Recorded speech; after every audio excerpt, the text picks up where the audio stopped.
Assalamualaikum warahmatullahi wabarakatuh. Kembali lagi di channel kami. Channel ini menceritakan tentang kisah-kisah misteri. Mungkin kami bisa menemani agan-agan dan sista semua ya. Kali ini saya akan membawakan kisah misteri yang diambil dari Emak @Desi Prayogo 1. Kalian juga dapat mengunjungi tweet beliau langsung ya. Nanti linknya saya akan sediakan di kolom deskripsinya. Oh ya, di dalam cerita ini nama dan tempat disamarkan semua untuk menjaga privasi pihak yang terlibat di dalamnya. Yuk daripada kita lama-lama, langsung saja kita simak ceritanya. Kali ini saya akan membawakan kisah misteri yang berjudul Aku Mau Dijadikan Tumbal Keluargaku Sendiri. Seperti biasa, aku akan menceritakan tentang asal-muasal pesugihan ketek ini terlebih dahulu. Pesugihan ini hampir terkenal di wilayah Bojonegoro. Dan kakekku ini punya beberapa saudara kandung. Mamaku lupa lebih tepatnya berapa semua jumlah saudara kandung kakekku. Karena memang jumlahnya banyak dan ada beberapa yang tidak akrab dengan mama. Semua nama di sini aku samarkan kecuali nama mamaku. Panggil saja dengan sebutan Boin. Keluarga kakekku ini bisa dibilang cukup terpandang. Karena hampir satu desa kenal dengan keluarga kakekku. Mulai dari pasar Sumber Arum sampai hampir ke air terjun Dander. Sebagian masyarakatnya pasti ada yang kenal dengan kakekku dan keluarganya. Pasti uak-uak Bojonegoro ada yang tahu tempat-tempat itu. Mamaku tidak paham secara spesifik untuk mendapatkan pesugihan ini caranya bagaimana. Tapi kata mamaku, pesugihan ini didapat dengan cara ritual ataupun semedi di gua. Barulah nanti dia melakukan perjanjian dengan siluman monyet, ketek kalau kata lidah-lidah orang Jawa. Sekarang kita langsung ke kronologinya. Saat itu mamaku masih duduk di bangku SMA kelas 2. Mamaku berangkat ke Bojonegoro dengan beberapa tanteku dan teman sekolah mamaku. Sebenarnya mamaku ada perlu dengan keluarga yang di sana. BTW mamaku ini tidak besar di Bojonegoro.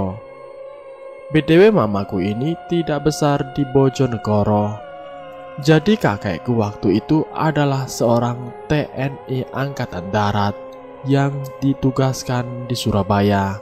Kalau sekarang sudah setingkat dengan kolonel. Waktu mamaku SMA, kakekku ini sakit komplikasi dan sudah pensiun juga. Uang pensiun yang didapat kakekku waktu itu kurang untuk biaya rumah sakit dan kontrol kakek. Karena kakek merasa punya tinggalan sawah berhektar-hektar dan rumah di Bojonegoro. Akhirnya mama disuruh ke sana untuk meminta apa yang menjadi hak kakek. BTW semua tinggalan kakek yang di sana itu dijaga atau dititipkan untuk dirawat oleh ponakannya, yaitu anak-anak dari kakaknya kakek. Kakekku ini tipe orang yang percaya sekali sama saudaranya. Tapi di antara banyaknya saudaranya, hanya satu saudara kakek yang bisa dipercaya, yaitu kakaknya kakek yang satu tingkat di atas kakek. Bahkan saat pemakamannya, waktu itu ya cuma saudara kakek ini yang mengantar jenazah kakekku sampai pemakaman. Bahkan pas nikahan mama juga yang bersedia menjadi walinya ya hanya saudara kakek ini. Panggil saja dengan sebutan Kungto. Saat tiba di sana, mamaku dan beberapa tante serta teman-teman mama ini tidak disambut dengan baik. Mereka seperti sinis, terutama kepada mamaku. Karena mereka tahu kondisi kakekku di Surabaya. Kebetulan mamaku tiba di Bojonegoro itu sudah larut malam. Sebenarnya mamaku ke sana itu hanya ingin meminta uang hasil penjualan sawah kakek, lalu balik ke Tuban untuk tidur di rumah saudara mama yang di sana. Karena asal tahu saja, di sana waktu itu masih minim PJU dan masih terhampar sawah-sawah warga. Belum lagi masih banyak borongan di pinggir-pinggir jalan. Orang Jawa mungkin bisa dijelaskan borongan itu apa. Pastinya juga sudah tidak ada angkot di sana. Mamaku dan yang lain memutuskan untuk stay di sana malam hari itu. Sekarang aku ajak kalian ke tokoh paling penting dalam cerita ini, dan namanya juga aku samarkan. Mamaku waktu itu tinggal di rumah salah satu anak kakaknya kakek, di mana hanya rumah itu yang memiliki beberapa kamar kosong. Karena di antara semua keluargaku, hanya sepasang suami istri inilah yang rumahnya paling mencolok. Di tahun segitu, rumahnya semua full kaca, dan kacanya juga tidak main-main. Kalian bisa bayangkan gimana mewahnya. Mamaku ini kelahiran tahun 1974. Jadi hitung sendiri ya, saat mamaku duduk di bangku kelas 2 SMA itu di tahun berapa. Dan mamaku ini anak tunggal. Mamaku tidak ada rasa curiga apa-apa saat disuruh tidur di rumah itu. Karena di sana juga ada anaknya yang usianya tidak terpaut jauh dari usia mama saat itu. Jadi Bude itu, aku memanggilnya Bude kalau sesuai silsilah. Punya 2 anak angkat cowok dan cewek. Kita panggil saja dengan sebutan Mas Toto dan Mbak Widya. Tapi yang paling dekat sama mama, lebih tepatnya yang paling supel itu Mas Toto. Kalau Mbak Widya itu pendiam dan sedikit pemalu orangnya. Berangkatlah semua orang ke rumah itu dengan ditemani salah satu pakdeku yang rumahnya dekat dengan pasar Sumber Arum. Setelah sampai di rumah itu, sebenarnya ada yang aneh. Karena mamaku kebagian satu kamar dengan bed kecil. Jadi mau tidak mau mama harus tidur sendiri. Sedangkan yang lain ada yang berdua dan ada yang bertiga. Karena mamaku lagi capek sekali waktu itu, jadi mamaku tidak terlalu ngeh kalau ada hal-hal ganjil yang sedang dialaminya. Sampai pada puncaknya sekitar pukul 1 dini hari, mamaku terbangun dari tidurnya. Gegara ada suara monyet yang berisik sekali. Seakan-akan monyet-monyet itu ada di dalam kamar tempat mamaku tidur. Anehnya pas mamaku bangun di kamarnya tidak ada apa-apa, tapi suara itu masih terdengar jelas. Waktu mamaku coba keluar kamar, justru pintunya tidak bisa dibuka. Entah sengaja dikunci dari luar atau memang pintunya sedang macet, mamaku tidak paham. Akhirnya mamaku memutuskan kembali duduk di atas kasur. Di situ mamaku benar-benar sendiri dan bingung harus berbuat apa. Lalu mamaku memutuskan untuk melafalkan beberapa doa-doa pendek yang mamaku bisa. Tapi semakin mamaku mengeraskan bacaan doanya, tubuh mamaku justru semakin membatu. Benar-benar membatu, tidak bisa gerak. Yang bisa digerakkan hanyalah biri dan bola matanya saja. Di balik rasa takut mamaku, mama tetap berupaya dengan terus membaca doa-doa. Dan kini sesuatu yang tidak kasat mata itu mulai bereaksi dengan menghancurkan barang-barang yang ada di kamar itu. Apapun yang ada di kamar itu terlempar dengan sendirinya. Mama ini padahal bisa membaca doa-doa, tapi kenapa buat teriak itu seakan suara mama justru tidak mau keluar. Mama saat itu cuma bisa menangis sambil baca-baca doa sebisa mama, karena tubuh mama benar-benar kaku. Menggerakkan jari saja tidak bisa, kata mamaku saat menceritakan kronologinya. Kejadian terus berlanjut seperti itu, sampai tiba-tiba saja kasur mama gerak-gerak sendiri. Gerakannya semakin lama semakin cepat, sehingga mamaku terjatuh ke bawah lantai. Saat mama terjatuh dan posisinya menghadap ke kolong tempat tidur, mama seketika kaget, karena mama melihat di bawah tempat tidur yang dia tiduri, ternyata sudah ada sesajen dan telur ayam kampung. Lalu ada kendi kecil yang sudah terisi air. Ketakutan mama semakin menjadi-jadi, sampai secara tiba-tiba sekumpulan sesajen itu bergerak-gerak dengan sendirinya. Bahkan kendinya tiba-tiba sampai pecah.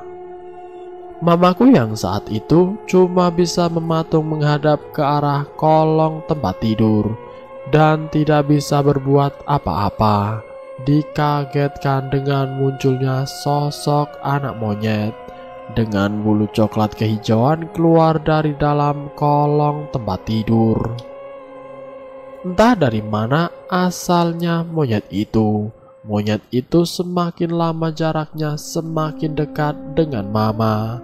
Saat monyet itu posisinya sudah benar-benar dekat dengan mama, monyet itu mulai menjilati wajah mama. Mama yang saat itu merasa jijik dan setengah syok hanya bisa pasrah. Tapi Allah masih berkehendak baik. Tidak lama kemudian terdengar bunyi azan subuh berkumandang. Saat mendengar azan subuh, monyet ini seperti ketakutan dan kalang kabut, sampai membenturkan tubuhnya ke dinding sebelum akhirnya menghilang entah kemana. Di saat itu juga, tubuh mama sudah bisa digerakkan kembali. Mama langsung pergi keluar kamar sambil berteriak minta tolong. Otomatis orang yang ada di rumah itu semua keluar dari kamar masing-masing. Mamaku yang melihat budeku keluar dari kamar langsung marah-marah. Mamaku merasa tidak terima diperlakukan seperti itu, tapi semua orang hanya menganggapnya sedang mimpi buruk. Mamaku mengajak semua orang ke dalam kamar yang dia tempati. Mama merasa tidak terima karena omongannya hanya dianggap guyonan. Anehnya saat mama masuk, kamar yang awalnya berantakan tiba-tiba menjadi rapi kembali. Dan saat mama melihat ke kolong tempat tidur, ternyata di sana tidak ada apa-apa. Tapi mamaku saat itu tidak sengaja menemukan bulu seperti rambut, tapi agak sedikit tebal dan berwarna coklat kehijauan. Mamaku langsung berpikir, mungkinkah itu bulu monyet? Setelah kejadian itu, mamaku langsung masuk ke kamar lain dan bergabung dengan tanteku. Hari telah pagi, perasaan mamaku masih campur aduk. Setelah sarapan, mamaku langsung memutuskan to the point meminta uang kakek lalu kembali ke Tuban sebelum pulang ke Surabaya. Karena mamaku sudah tidak tahan berada di rumah itu, seperti ada yang aneh tersimpan rapat di rumah itu. Padahal suami budeku ini hanya seorang kuli bangunan tapi bisa membangun rumah semewah ini. Pertanyaan itu juga terbesit di pikiran Kungto, tapi karena keluarga yang lain tidak mempermasalahkannya, akhirnya Kungto juga tidak mau banyak bicara. Anak-anak angkat dari budeku ini juga tiba-tiba menjadi ketakutan, tapi mereka tidak mau bercerita apa-apa ke mama dan yang lain. Bahkan saat mereka akan membuka suara, justru didatangi budeku dan disuruh masuk ke dalam. Benar-benar penuh rahasia. Tapi mamaku tidak mau berhenti sampai di situ. Mama langsung mendatangi Kungto yang sedang mancing dengan beberapa warga di tambak milik kakekku. Saat Mama menunjukkan beberapa bulu rambut yang dia temukan di dalam kamar. Saat setelah kejadian yang Mama alami, semua orang kaget. Semua berteriak, "Iku bulu ketek sing ono ning begawan." Artinya itu bulu monyet yang ada di Begawan. Apa itu Begawan? Begawan itu Sungai Bengawan Solo. Entah memang orang di sana menyebutnya Begawan, atau memang ada sungai lagi yang bernama Begawan, aku tidak tahu. Tapi saat aku mencarinya di Google, ketemunya Sungai Bengawan Solo. Kata orang-orang itu di dekat sungai itu ada sebuah kali yang bernama Kali Ketek. Dan kalau tidak salah ada jembatannya. Bahkan kalau kalian cari di Google pasti ada blog yang mengungkap misteri-misteri di balik jembatan dan sungai tersebut. Mendengar hal itu bingung, lalu Kungto cerita.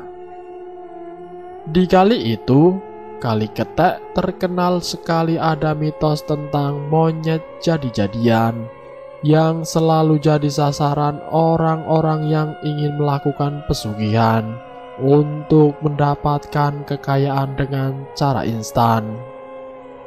Makanya orang sekitar bilang kalau itu adalah pesugihan Kali Ketek.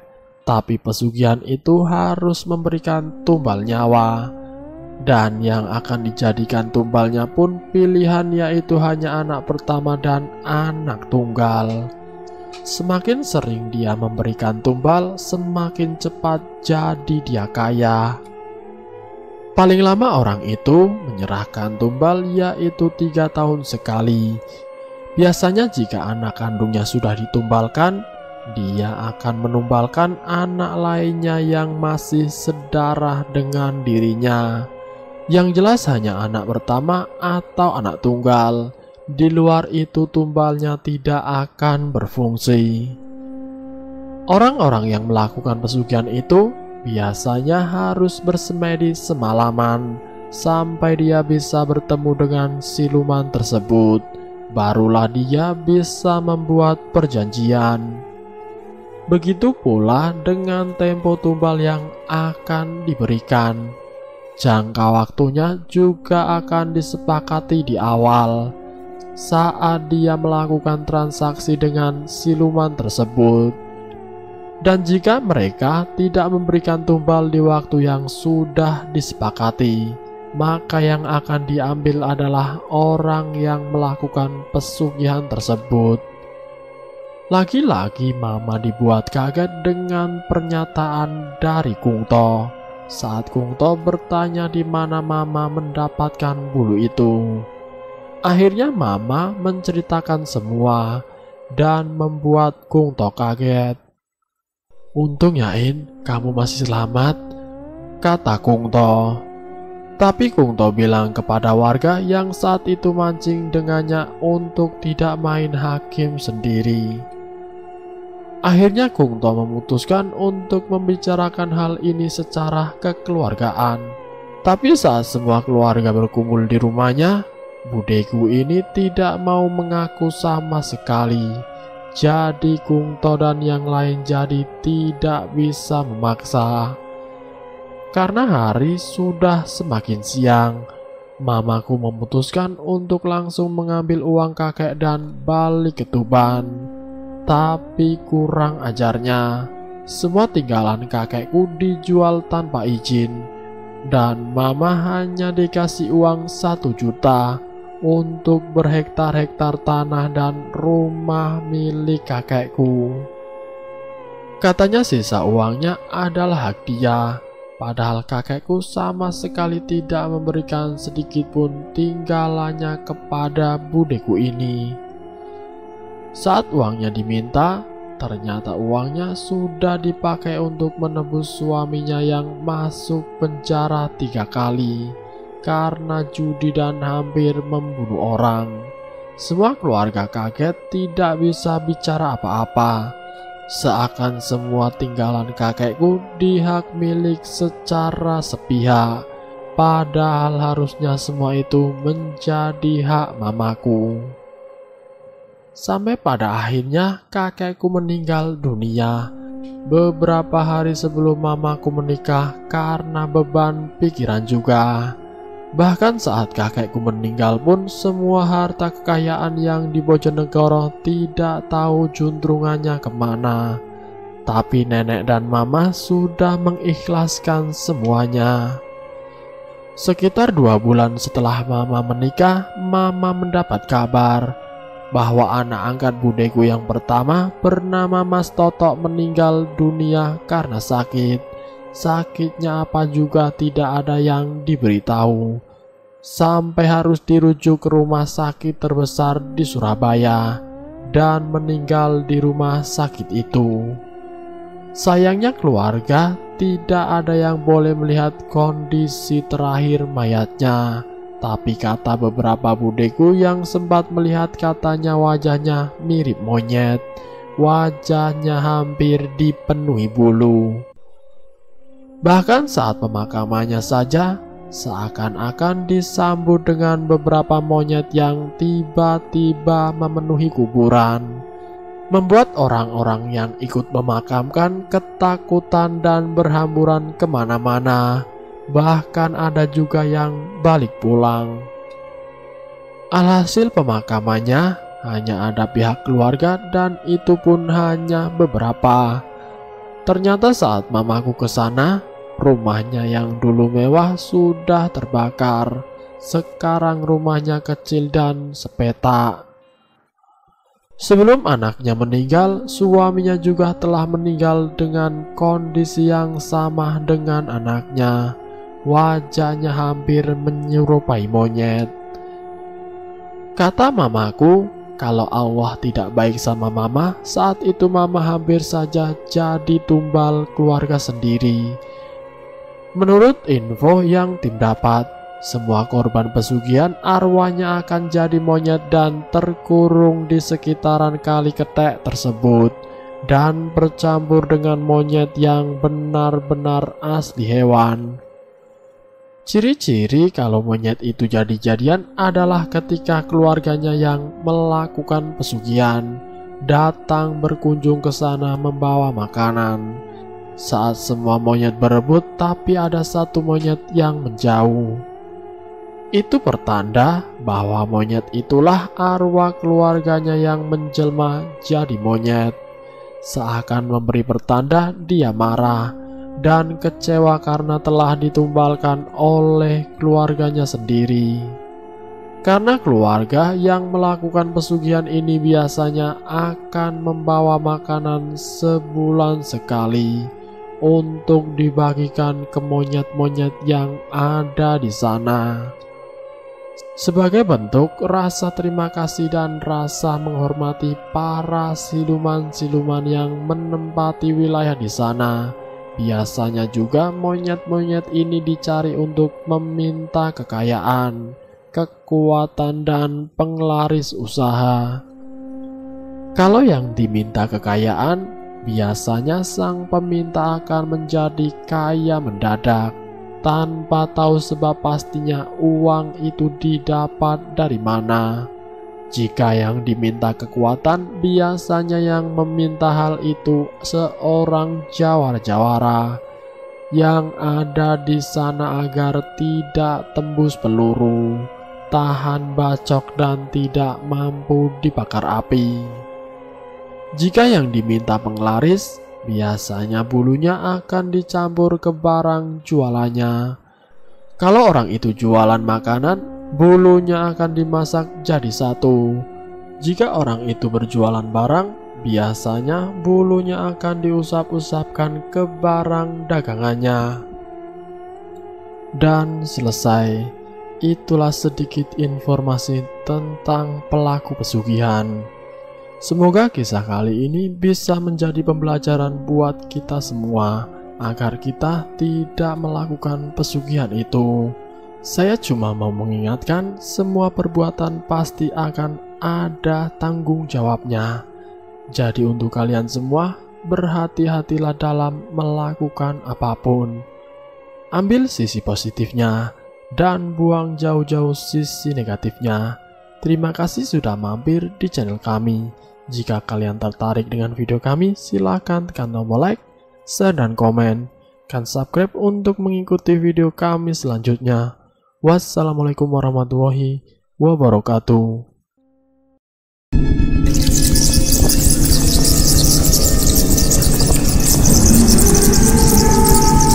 Selamat datang di channel Ngulik Horor.